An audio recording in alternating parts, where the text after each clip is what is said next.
Ethan, did you hear? Sam finally hit the jackpot. Chuck slapped a hand down on my leg, the one without the cast, grinning like an idiot. I sucked in a sharp breath, nearly launching myself off the hospital bed. Easy. That's a leg, not a piece of lumber. I snapped, glaring at him.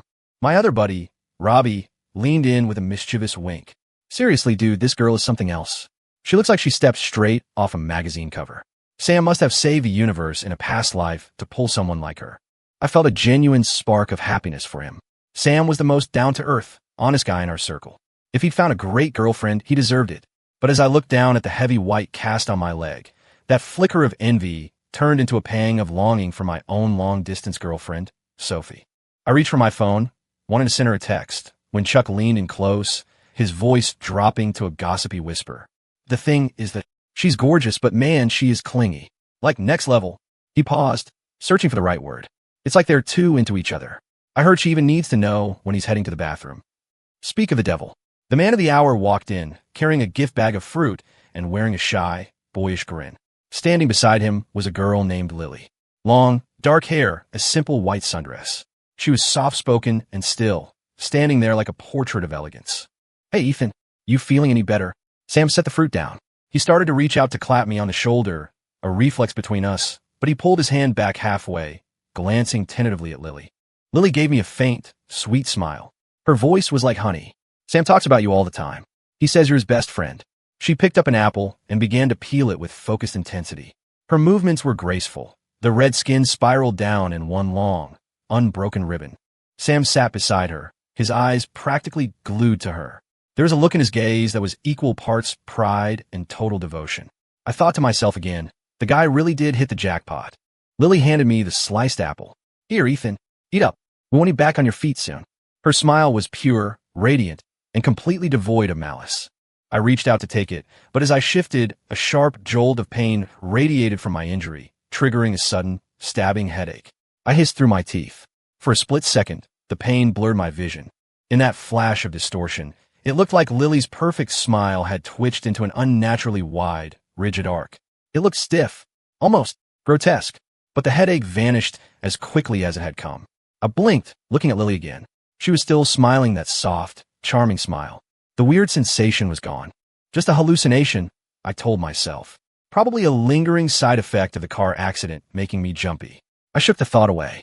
After a few more minutes of small talk, they stood up to leave. Lily naturally tucked her arm through Sam's, leaning into him. Sam's round face was flushed with a happiness he couldn't hide. Get a room, you two? I teased with a laugh. But inside, I was happy for them. Once they left, the room fell silent. I immediately pulled up FaceTime to call Sophie. Her face appeared on the screen, looking tired but warm. How's the leg? What did the doctors say today? She asked softly. Talking to her smoothed out the jagged edges of my anxiety. She was my reality, my anchor. Before we hung up, she teased me. Don't go pulling a Sam and forgetting all about me now that you've got your bros back. I laughed and promised I wouldn't. Outside, the sky was bruising into twilight. I leaned back against the pillows, but my head began to throb again. For some reason, that rigid, frozen smile I'd seen earlier kept flashing behind my eyelids. It wouldn't go away. I tried to convince myself it was just a trick of the light, but the unease settled in my gut like lead. The next morning, I decided to give Sam a call. I wanted to rib him a little more about where he'd found such a catch. The line rang and rang. No answer. I frowned and tried again. This time, it went straight to a robotic voice. The number you have dialed is currently powered off. A chill crept over me. What was going on? Was his battery dead? Or...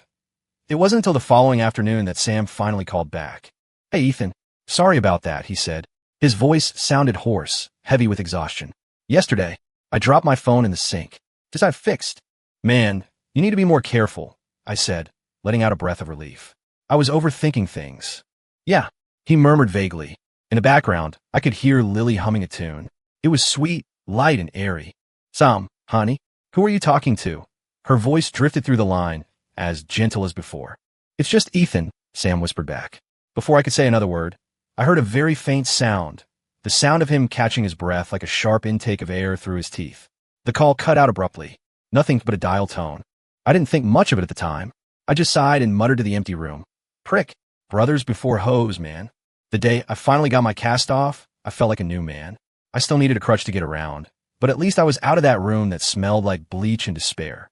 The guys insisted on taking me out to dinner to shake off the bad luck. We're celebrating, Chuck shouted, throwing an arm around my neck. We got a booth at a local sports bar, the atmosphere loud and rowdy. Sam and Lily sat across from me. Lily was in her signature white dress, her dark hair perfectly straight. She was meticulously cutting Sam's steak into bite-sized pieces, dabbing a spot of sauce from the corner of his mouth with a napkin. Damn, Lily, you making the rest of our girls look bad. Robbie hooted.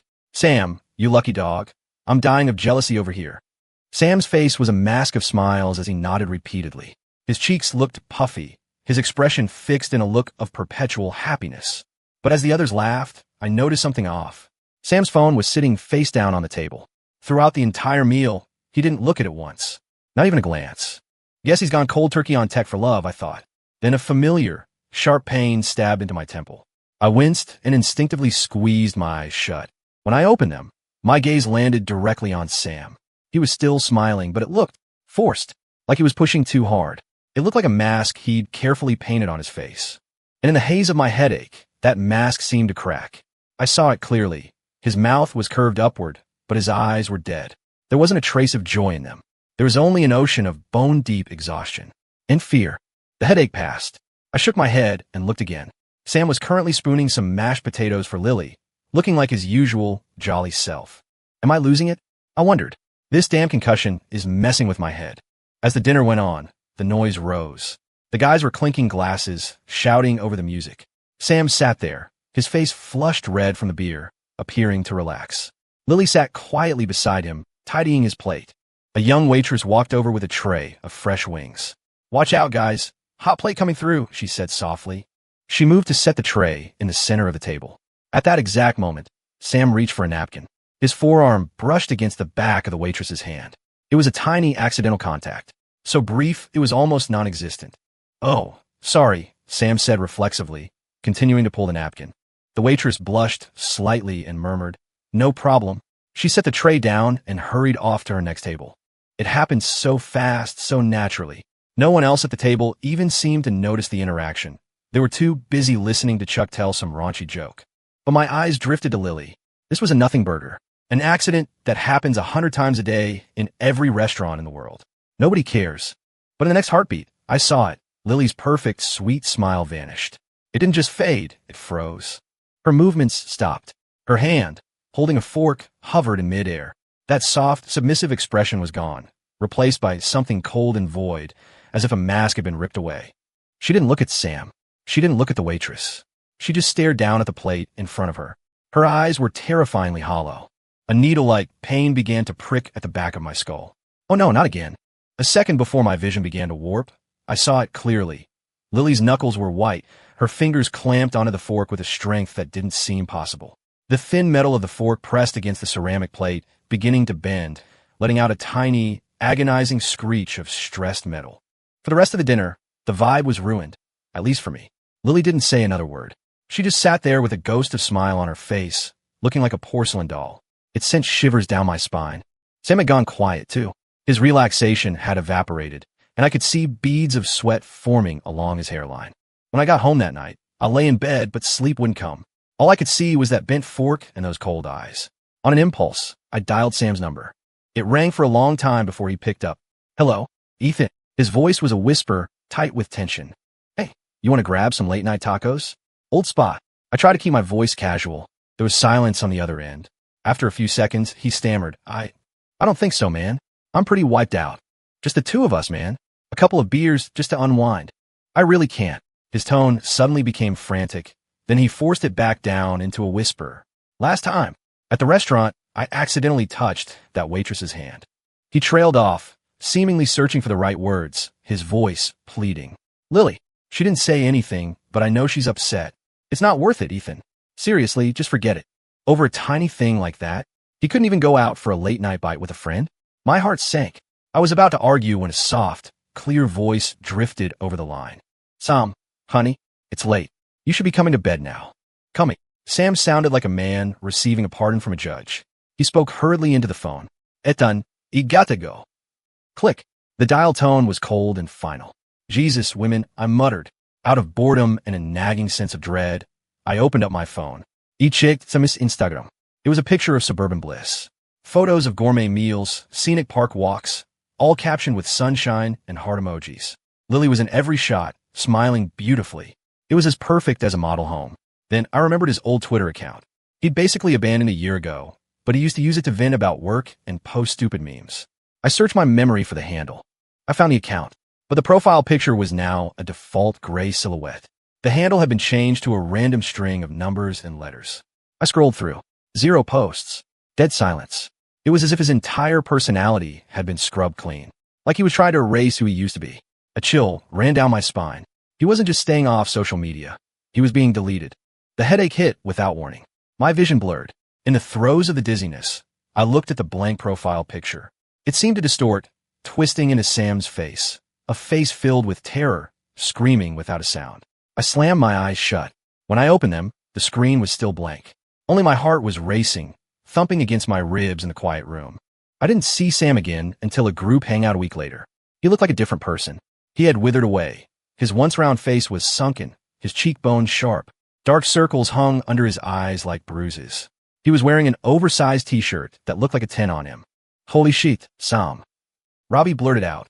Is love that powerful? You've lost a ton of weight. The guys laughed, joking about how he'd finally gotten in shape. Sam forced a weak smile that looked as fragile as wet tissue paper. He didn't say a word. Lily sat beside him, gently pouring him a glass of water. As she leaned forward, her sleeve slid up. A series of dark red, jagged scabs lined her pale wrist. They looked like angry redworms. Lily, what happened to your arm? Someone asked. She immediately yanked her sleeve down, hiding the marks. She looked down at her lap, her voice soft and hurt. We got a new kitten. He's a bit of a handful. Sam instinctively put an arm around her shoulder. His lips moved, but no sound came out. His eyes were a chaotic mess of emotions. Pity, concern, but beneath it all, a glaring, unmistakable fear. My stomach turned. Sam was deathly allergic to cats. There was no way he'd have a kitten in his apartment. So those marks. The headache started to simmer. I looked at Lily's innocent, doll-like face. For the first time, I felt it clearly. Beneath that beautiful skin lived something that made my blood run cold. The party ended on a weird, stifled note. I went over to Sam's place to pick up a video game I'd lent him. He knelt down by the TV stand to look for it. When he handed it to me, he reached out with his left hand. My breath stopped in my lungs. My eyes locked onto his hand. His pinky finger. The top half of his left pinky was gone. The wound was a gnarled, dark red mess of flesh that hadn't quite healed. He saw me looking and yanked his hand back as if he'd been burned, hiding it behind his back. His face went ghostly white. Your finger. What happened? My voice was trembling. His eyes darted around the room, his lips quivering. I was chopping pork chops. I got distracted. It was an accident. Chopping pork chops? What kind of distraction leads to a cut that clean? It didn't look like a hack or a slip of a knife. It looked like it had been held down and precisely. I couldn't finish the thought. The headache roared back, a tidal wave of pain. The world spun and warped. In the dizziness, his hand behind his back seemed to become transparent. I could see the stump. It was smooth, terrifyingly neat, like it had been removed with a surgical blade, calmly and precisely. The pain receded. Sam stood there, drenched in cold sweat, looking at me with pleading eyes. He was begging me not to ask any more questions. I took the game case, my palms slick with sweat. I knew. That wasn't an accident. I couldn't take it anymore. I called the guys and asked them to meet me at a quiet coffee shop. I took a deep breath and laid it all out. The weight loss, the cat scratches, the missing finger, the suffocating control she had over him. I talked until my throat was dry, my heart hammering against my chest. When I finished, I looked at them, expecting help. Silence. Dead silence. Chuck and Robbie looked at each other. Then, Chuck slammed his hand on the table and burst out laughing. Jesus, Ita. You missed your calling, man. You should be writing horror novels. Robbie shook his head, grinning. You've been watching too many movies, dude. Chopping off fingers? Why don't you just say she's an alien while you're at it? My heart plummeted. I'm serious. Sam is in trouble. The only one in trouble is you, Chuck said, his smile fading into a serious, pitying look. Ethan, we know the accident messed up your head. The doctor said it's PTSD or something. You're imagining things. Imagining things? I felt like I'd been doused in ice water. In their eyes, I was the crazy one. I wandered over to Sam's apartment building that evening. The night air was biting. I needed proof. Anything. In a corner by the dumpster, a crumpled, torn piece of paper caught my eye. I don't know why, but I picked it up. Back at my desk, I carefully smoothed it out and taped the pieces together. It was Sam's handwriting, but the content was bizarrely sweet. Spent the afternoon at the lake with Lily. The sunset was gorgeous. Her home-cooked dinner tonight was perfect. I'm so happy. Even though I've been exhausted lately, it's all for our future. Luckily, I found the best girl in the world. Our love is everything. Very much in love. Everything is perfect. She's my world. My heart is full. Eternally hers. Every line was dripping with love and satisfaction. Had I really been wrong? Was I just losing my mind? A wave of disappointment and a fresh headache hit me simultaneously. I gripped my temples, my vision swimming. Instinctively, my eyes scanned the start of each line. In a haze of the pain, the first letters of each sentence burned into my retinas like hot irons. S. H. E. E. L. U. F. E. S. M. E. She loves me. Wait. No. Look closer. I read it again. It wasn't a love letter. It was a pattern. It was a mandated report. Like a prisoner being forced to write home. My phone vibrated in my hand. A new message request on WhatsApp. The profile name, Lily Vance. My heart constricted. How did she find me? I accepted. She messaged immediately. Good evening, Ethan. Smiling face with smiling eyes, followed by a cute cat emoji. I stared at the screen, paralyzed. Then, a second message popped up. Ethan, I'm not sure how to say this, but I feel like you and Sam are maybe a little too close. I froze. What? Male friendships are great, but you have to know when to keep your distance, don't you think? Her tone was still sweet, almost playful, but the subtext made my skin crawl. Sam has me to take care of him now. I'd appreciate it if you stayed a little further away from my Sam. She sent a pouting emoji. Otherwise, I might get jealous. I stared at the screen, cold to the bone. She wasn't warning me because I'd found her secret. She was warning me as a romantic rival. She was marking her territory. Late that night, my phone screamed on the nightstand. An unknown local number. I answered groggy. Hello. Heavy, frantic breathing on the other end. Who is this? Ethan. It was Sam. His voice was raspy, broken, like he was forcing the words through a throat full of glass. It's me. Sam. Where are you? I set both the plights. The notes. The diary. She changed them. His words were staggered, the signal terrible. What? Sam, talk to me. The fridge. Ethan. The Friday. His voice was suddenly cut off by a burst of static. Then, Lily's voice came through the line, so sweet it was sickening. Sam, honey, it's so late. Who are you talking to? Click. Dial tone. It felt like a cold snake coiling around my neck. I called back. The phone was off. Sam was gone. I rushed to the hospital the next morning and demanded a full brain scan. CT, MRI, the works. The results were perfect. Physically, you're fine, the doctor said, looking over the charts. The headaches might be psychosomatic, stress, or trauma-related. Either recommend a psychologist. I took the clean bill of health to the guys. I told them about the last phone call. Chuck stayed quiet. Robbie frustratedly rubbed his face. Ethan, Chuck finally said, his voice heavy. Drop it. Sam's mom posted in the group chat yesterday. They're on vacation down in the Keys. Just the two of them, getting some sun. Vacation. I practically screamed. He was begging for help. That's what you heard. Robbie snapped. To us, it sounds like a bad connection. You're obsessing, man. It's PTSD from the crash. Another friend said, gesturing to my medical report. The doctor said you're fine, physically. This is all in your head. Then how do you explain the finger? The weight loss. I demanded, my eyes bloodshot. That's their business. Chuck stood up, looming over me, his patience finally gone. Ethan, we've been friends a long time, so I'm saying this once. Stop harassing Sam and his girlfriend. If you don't, we're gonna have a problem. They grabbed their jackets and walked out without looking back. I was left alone in a cold, hollow despair. The whole world was on the other side of the glass, looking at me like a madman. I locked myself in my apartment for 3 days. The curtains were drawn. Sam's broken voice looped in my head. The notes, the diary, the fridge, the fridge. The word felt like a curse. I sat up suddenly and started tearing through my drawers. I found it. A spare key Sam had given me years ago. Just in case I lock myself out, you can come save me, he'd joked. Now, he really needed saving. I gripped my crutch and stood outside Sam's apartment door. The hallway was deathly quiet. My palms were slick, the key cold in my hand. I knew breaking in was a crime, but I didn't have a choice. I took a deep breath and slid the key into the lock. Click. The door swung open. A wave of lavender air freshener hit me, mixed with a faint metallic clinical scent.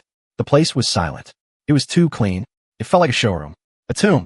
I looked past the empty living room, straight into the kitchen. My eyes landed on the silent, massive stainless steel refrigerator. Sam's voice screamed in my ears. The Friday. Dage. I hobbled into the kitchen. The low hum of the compressor was the only sound in the silence. I reached out, my fingers trembling, and yanked open the freezer door. A cloud of frost rolled out. It was mostly empty. A few trays of ice, and on the top shelf, a single, clear plastic container. Inside was a slab of bright red meat. The marbling was exquisite, the fat perfectly distributed. It looked like a high-end Wagyu steak. But something was wrong. The grain of the meat was bizarre. It didn't look like any beef or pork I'd ever seen. I leaned in closer. The headache hit like a sledgehammer. My vision warped and spun. The light from the freezer turned a sickly, bruised green. In that distorted light, the meat seemed to shift. The swirls of fat twisted into a sickeningly familiar pattern. It looked like human tissue. I saw it then. One or two short, dark, curly hairs embedded in the flesh, missed by whatever preparation had taken place. No. No way. Violent nausea and pure terror gripped me. My stomach did a somersault. Cold sweat drenched my back. My head felt like it was splitting open as everything began to rotate and zoom. The container, the meat, the hair, Sam's voice, the fridge. Darkness rushed in from the corners of the room. It swallowed the light. It swallowed my mind. The last thing I felt was my body collapsing, hitting the linoleum floor with a dull thud. Ethan, honey, wake up. A soft, gentle voice pulled me out of the void. I opened my eyes to find myself lying on Sam's kitchen floor.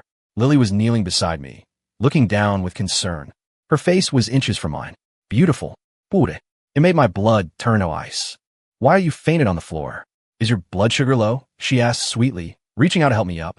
I scrambled backward, hitting my back against the cabinets. My eyes darted to the fridge. It was closed. I came to pick up something for Sam.